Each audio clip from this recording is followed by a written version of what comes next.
সুরমা নদীতে জেগে ওঠা চর আর নাব্য সংকটে বন্যা কিংবা অতিবৃষ্টিতে ডুবে যায় সিলেট নগরী। এ অবস্থা থেকে নগরবাসীকে বাঁচাতে গেল বছর শুরু হয় সুরমা নদী খনন কাজ। প্রায় 50 কোটি টাকা ব্যয়ে কাজ শুরু হলেও 29 কিলোমিটারের মধ্যে ড্রেজিং হয়েছে মাত্র 12 কিলোমিটার এলাকায়। কাজীর বাজার ব্রিজ এবং কিন ব্রিজের আপের ওই দুইটা অংশে যে চরগুলো, এগুলোতে প্রচুর পরিমাণ শহরের বর্জ্য, পলিথিন এবং মেডিকেল বর্জ্য, এরকম অনেক বর্জ্যের কারণে এই দুইটা চর আসলে খনন করা সম্ভবই হয়নি। বাকি অংশ খনন করেছে।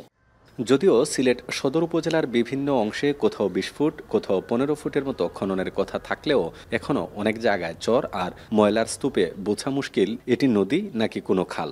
বরং শান্ত সুরমা নদী যেন স্থানীয়দের কাছে আবর্জনার এক ভাগাড়। আমরা তো ছোট হতনে বড় হয়েছি, ইলা ধরনের নদীর অবস্থা দেখছি না। যত বড় হইরাম তখন নদীর খালি বিঘ্নত ঘটে। ওই দেখেন না, খালি কাটি ময়লা বাড়াইতেছে, এদিকে চড়া আছে না, এদিকেও দেখেন ময়লা আইতেছে। এগুলো আরো শুকায়, মনে করো এখন জায়গা পানি থাকে না, এখন জায়গা মনে তো পানি, আর এখন জায়গা তো পানি। নদীর অবস্থায় যে পানি দেখতেছেন চতুর্দিকে, সেই দিকে গেলে একবারে নদী, একবারে এই যে সরবাইছে, সারা নদী জুড়ে বছর হয়ে গেছে। এমন অবস্থায় পরিবেশ সংশ্লিষ্টরা বলছেন, সুরমা নদী খননের প্রকল্প বাস্তবায়নের নামে বছর বছর শুধু সরকারের টাকারই অপচয় হয়েছে, বরং তাদের পরামর্শ জ্ঞানভিত্তিক গবেষণার মাধ্যমে সমস্যার সমাধানের।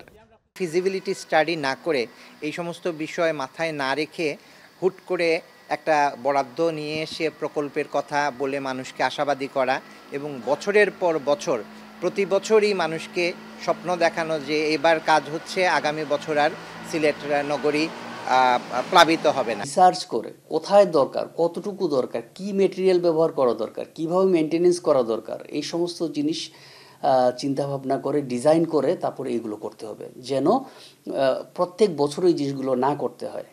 2022 এবং 2024 সালে ভয়াবহ বন্যার কবলে পড়ে শত কোটি টাকার ক্ষতি হয় বিভাগীয় শহর সিলেটের। পানিবন্দী হয়ে চরম দুর্ভোগ পোহাতে হয় কয়েক লাখ মানুষকে। সুরমা নদীর নাব্যতা সংকট কাটানোর জন্য প্রতি বছর নানান উন্নয়ন প্রকল্প গ্রহণ করা হয়, কিন্তু বাস্তবায়ন তেমন একটা চোখে পড়ে না।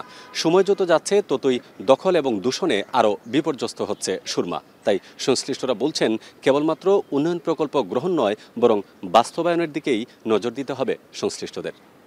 গুলজার আহমেদ, এখন সিলেট।